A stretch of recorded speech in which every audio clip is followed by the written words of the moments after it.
discurso de Hugo Chávez diciendo ser rico es malo. No importa que andemos por la calle desnudos, lo importante es salvar la revolución. Ese negocio que está allí, expropialo. Ese negocio que está ahí, nacionalicen.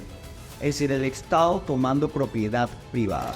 Estados Unidos salvó mi vida y me dio lo único que necesitaba y que necesito para ser feliz, hacer mis sueños realidad. Es libertad.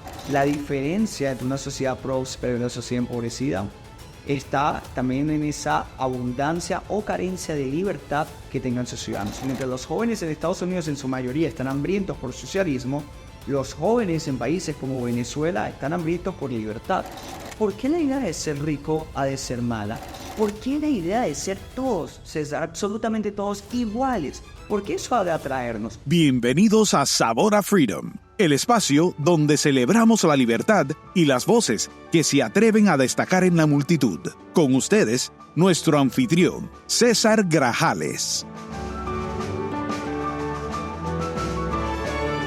Todo lo que un hombre realiza o deja de realizar no es el resultado de fuerzas externas, sino de su propio pensamiento y decisión, dijo el filósofo griego Epícteto. Hoy tenemos el honor de conversar con Franklin Camargo, un joven que a sus 26 años apenas ya ha experimentado y superado desafíos que quizás muchos no enfrentarán en toda una vida. Franklin, de origen venezolano, dejó su país natal en busca de libertad, una palabra que para él tiene un significado muy profundo.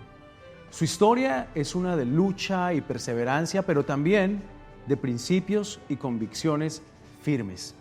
Franklin es un joven conservador en un mundo que muchas veces etiqueta esas ideas como anticuadas o aburridas. En este episodio de Sabor a Freedom, exploramos qué significa ser un joven conservador hoy, los retos que esto conlleva y cómo se pueden combatir los estigmas y mitos que rodean estas ideas. Comenzamos.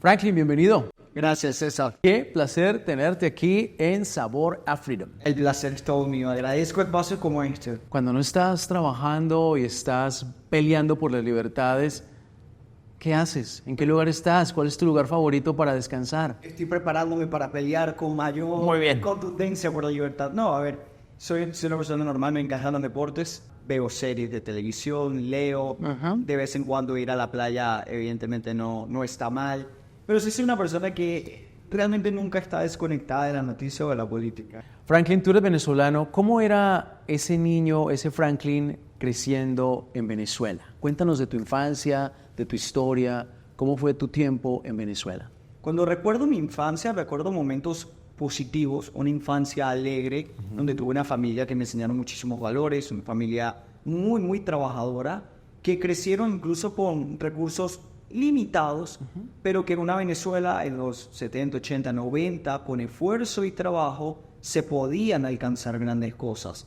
Esto lastimosamente lo terminó destruyendo el socialismo y Chávez y Maduro. Esa no fue una Venezuela que yo vi. La Venezuela que yo sí vi fue un país en constante deterioro, con aumento del tamaño del Estado y así con una disminución de nuestras libertades individuales. Tú naciste en esa Venezuela en el año que precisamente Hugo Chávez subió al poder. Lo mencionabas, que llegaste a una Venezuela, naciste en una Venezuela donde te tocó y te ha tocado ver el declive de esa sociedad y también una de las mayores migraciones a nivel global de la historia de la humanidad, ¿no? Y que lo seguimos viendo constantemente. ¿Cómo fue el adolescente Franklin creciendo en esa Venezuela ya que enfrentaba todos sus retos? El primer episodio que yo puedo recordar de gran contraste, en donde dije, en mi país las cosas están mal y definitivamente deberían mejorar, fue a muy temprana edad, a los 6 años, y porque tuve la oportunidad, con mis padres que trabajan fuertemente, de visitar a los Estados Unidos de vacaciones. Y desde el momento en donde salí de ese avión y vi el avance tecnológico del aeropuerto, cuando yo vi ese sistema, cuando yo vi a las personas que evidentemente no lucen como estar agotadas porque no pueden conseguir pan, en mi mente, en mi limitado conocimiento de ese entonces, yo dije, me gustaría vivir en un país que se parezca a los Estados Unidos. La diferencia entre una sociedad próspera y una sociedad empobrecida está también en esa abundancia o carencia de libertad que tengan sus ciudadanos. Libertad para pensar, libertad para actuar, libertad para producir, libertad para permanecer con el producto de tu esfuerzo. Algo que es tan controversial incluso en los Estados Unidos en estos momentos, donde hablamos de tantos eslogans políticos como tax the rich, hay que quitarle el dinero a los ricos, son los oligarcas la ruta y la causa de todos nuestros problemas. Bueno, es esa libertad que ha existido en los Estados Unidos por mucho tiempo que nos ha garantizado tanto éxito. Y ese tipo de pensamiento y ese tipo de, digamos, ese adolescente creciendo en esa Venezuela, ¿no te trajo problemas? ¿Cómo fueron tus amistades? Porque yo me imagino que, no sé si todos tus amigos en ese momento coincidían contigo y sobre todo en la escuela y sobre todo, porque es claro que en los gobiernos socialistas o comunistas disfrazados de socialistas, que termina siendo la misma cosa, pues hay un control de narrativa y un control de discurso en la educación. ¿Cómo era ese Franklin que enfrentaba quizá a los profesores, a los compañeros de clase, a los mismos directivos de las escuelas con pensamientos que son, voy a decir, claros y simples, pero que en esos lugares son tan radicales? Sí, y que para ellos evidentemente cualquier voz disidente es una amenaza que tienen que neutralizar en la mayor medida posible. Algo que sucede de manera interesante en Venezuela y quizás se puede equiparar con Cuba o incluso Argentina, es que los jóvenes, a pesar de ser la principal víctima, porque lo somos, de adoctrinamiento y de que muchos de mi generación no conocen algo distinto, porque no han tenido la oportunidad ni siquiera de emigrar o visitar otros países, también tiene ese deseo de rebelarse contra ese sistema. Y eso es algo muy interesante que es opuesto a los Estados Unidos. Mientras los jóvenes en Estados Unidos en su mayoría están hambrientos por socialismo, los jóvenes en países como Venezuela están hambrientos por libertad. Mis principales problemas siempre se generan contra la autoridad. Porque yo creo principalmente que rebelarse contra una autoridad que ejerce un derecho falso y no ganado a esclavizarte, en todo tipo de sentido, es un deber. Y eso fue lo que yo hice en la universidad, principalmente en una universidad pública. Estudiaba medicina, que es una carrera que está bajo el monopolio del sistema público. No puedes estudiar medicina de manera privada en Venezuela. Y es una medicina completamente politizada. Algo que me llevó problemas desde el día 1 hasta el último día, donde fui expulsado de la universidad, acusado de ser terrorista por parte del gobierno y me obligado a emigrar a los Estados Unidos, el país que desde mi niñez me salvó la vida en términos literales. Tengo amigos en Venezuela que están presos. Tengo un primo que estuvo preso y fue torturado. Y ese era simplemente mi destino si yo permanecía en mi país. Estados Unidos salvó mi vida y me dio lo único que necesitaba y que necesito para ser feliz, hacer mis sueños realidad. Es libertad. Yo no vine, y yo creo que la mayoría de los inmigrantes y además refugiados que escapamos de los sistemas comunistas, no venimos a los Estados Unidos y no deberíamos venir, además es importante hacer la aclaratoria, exigiendo una vivienda gratuita, exigiendo favores y regalías del gobierno, sino que venimos aquí a que se nos respeten los derechos, a tener libertad. Mi primer trabajo en Estados Unidos fue en dishwasher en un restaurante, y qué feliz estaba yo de poder trabajar duro, cuantas horas quisiera además, luego cobrar cada 2 semanas un cheque y saber que podía pagar mi renta, pagar mis alimentos, ayudar incluso familia que tengo en Venezuela. Eso es lo que yo tanto agradezco a este país. Le recuerdo a nuestra audiencia que usted está viendo y escuchándonos en Sabor a Freedom y nos puede encontrar en todas las plataformas, desde Facebook, Instagram, estamos también en X y en nuestra página web, que seguramente la está viendo aquí en este momento. Aquí encuentra todos los episodios de Sabor a Freedom. Franklin, hay una frase que dice: si eres joven y no eres de izquierda, no tienes corazón, pero si ya pasaste los 30 y algo y sigues siendo de izquierda, es que no aprendiste absolutamente nada de la vida. ¿Cómo tú, antes de tus 30, porque tienes apenas 26 años, 2 cosas, ¿cómo o cuándo supiste que eras conservador o cuándo decidiste pelear por estas ideas de libertad, y cómo te has podido relacionar con otros jóvenes o otras personas que quizá no encuentran tan popular ser de derecha. Hay unas imágenes que incluso personas no venezolanas probablemente habrán visto, y es Hugo Chávez, dictador venezolano fallecido, estando en una plaza bajo cadena nacional, programación en televisión pública tomada por todos los canales, diciendo, ese negocio que está allí, expropienlo. Ese negocio que está ahí, nacionalicen. Es decir, el Estado tomando propiedad privada. Discursos de Hugo Chávez diciendo, ser rico es malo. No importa que andemos por la calle desnudos, lo importante es salvar la revolución. Eran cosas que en un contexto sumamente politizado, incluso ese mensaje llegaban a los niños y a los jóvenes. ¿Por qué la idea de ser rico ha de ser mala? Si la abundancia económica es lo mejor que le puede pasar a una persona, a una familia, a una sociedad. Lo malo es la pobreza. No significa que las personas pobres sean malas, todo lo contrario. Pero lo que deberíamos estar atacando en sí es la pobreza. Por lo tanto, esa frase que tú mencionabas es sumamente importante, pero incluso yo quisiera refutarla. A ver. Se tiende a promover la idea de que el socialismo tiene buenas intenciones. Por eso es que un joven que sea socialista no tiene corazón. Yo creo que el socialismo no tiene buenas intenciones. De una forma de propaganda se intenta vender como algo bonito, pero el socialismo es tanto feo en la práctica como en la teoría. ¿Por qué la idea de ser todos, ser absolutamente todos iguales? ¿Por qué eso ha de atraernos? Si los individuos somos diferentes, Sí, no somos distintos. así es. Vamos a tener muchas similitudes políticas, talentos, condiciones, tomamos decisiones diferentes. ¿Por qué hemos de ser iguales? Ojalá todos sean prósperos, evidentemente, pero iguales, exactamente iguales.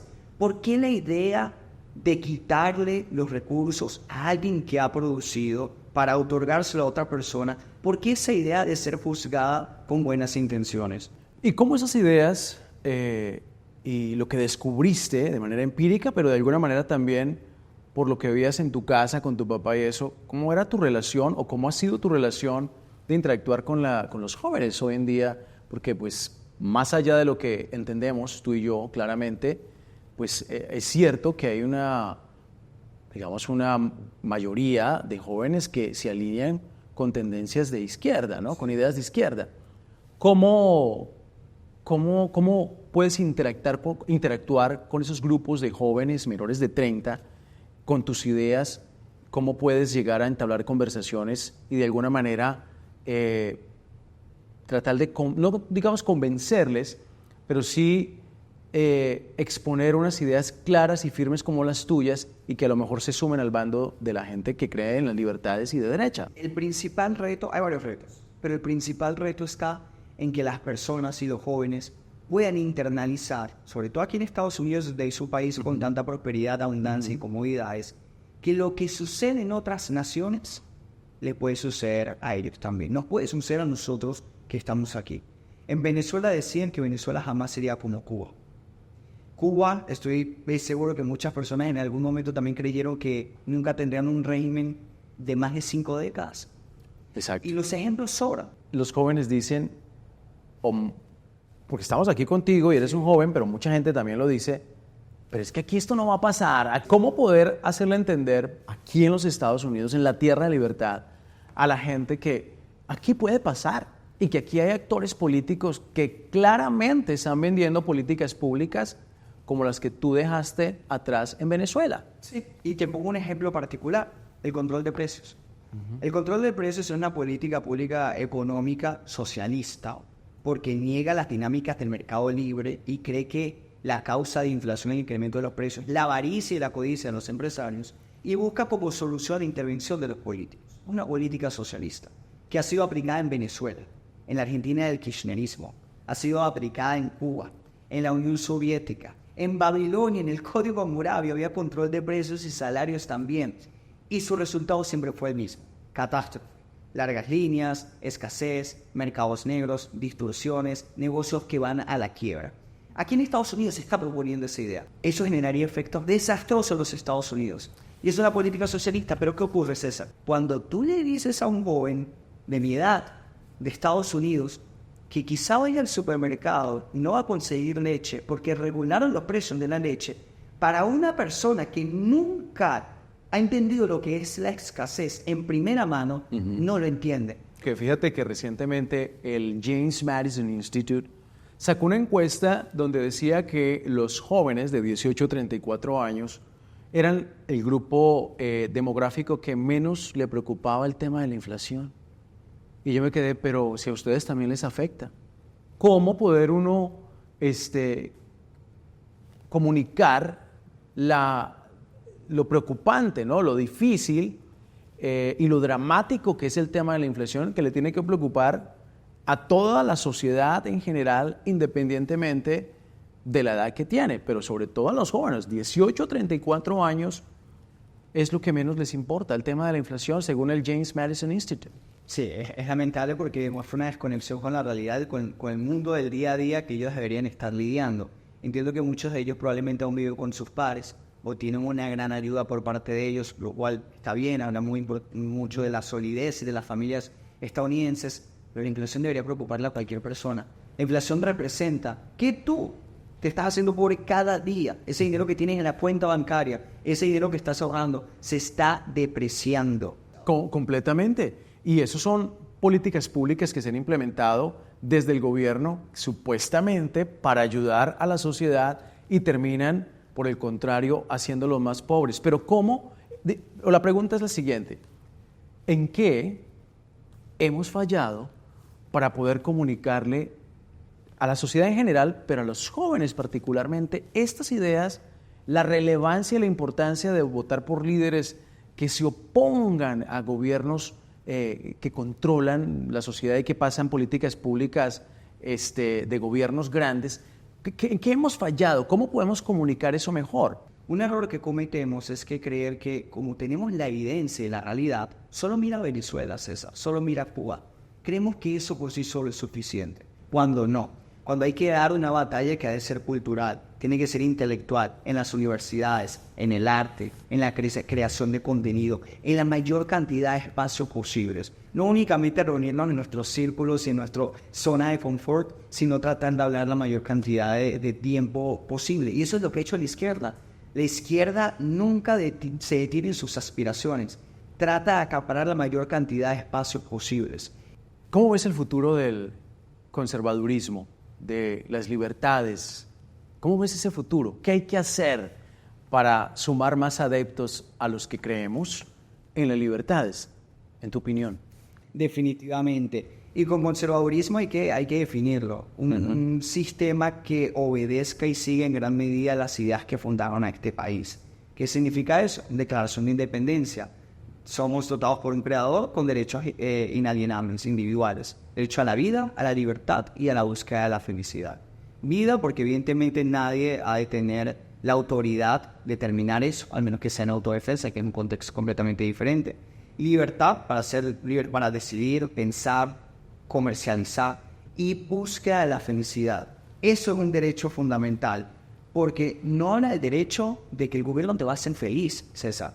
No significa que el gobierno te va a hacer feliz y te va a dar 2 tickets gratuitos para que vayas a Disney y cumplas tu sueño, sino de que tú vas a tener la libertad de buscarla por ti mismo, por tus propios medios. Franklin, yo nací en Colombia y necesito que hoy resolvamos este debate tú y yo. ¿La arepa es de Venezuela o de Colombia? Mira, hermano, la arepa es más importante para nosotros que para ustedes. ¿Puedo decir eso? Sí, yo creo que los venezolanos con el tema de la arepa la han hecho muy personal, pero... ¿Cuál es tu relleno favorito de arepa? No, yo sí me la como la comen en la región donde yo nací, que es mantequilla y quesito arriba. En algún momento Venezuela y Colombia, incluyendo Panamá, fuimos la Gran Colombia, así que todo queda en casa, ¿te parece? Algunos venezolanos no pueden estar conmigo. ¡Ay, caramba! Vamos a pelear este debate, Max, pero ¿sabes qué? Ok, está bien. Perfecto. Pero, ¿has comido arepa venezolana? Sí, claro. ¿Y te gusta? Me gusta la arepa venezolana, sabe rico. Te debo la colombiana, ¿no? Perfecto. Amigos, pues la dificultad no radica en el hecho de que nuestras ideas no lleguen a todos, sino en que debemos ser capaces de transmitirlas de una manera que otros puedan sentirlas como propias. Eso lo dijo Marco Aurelio.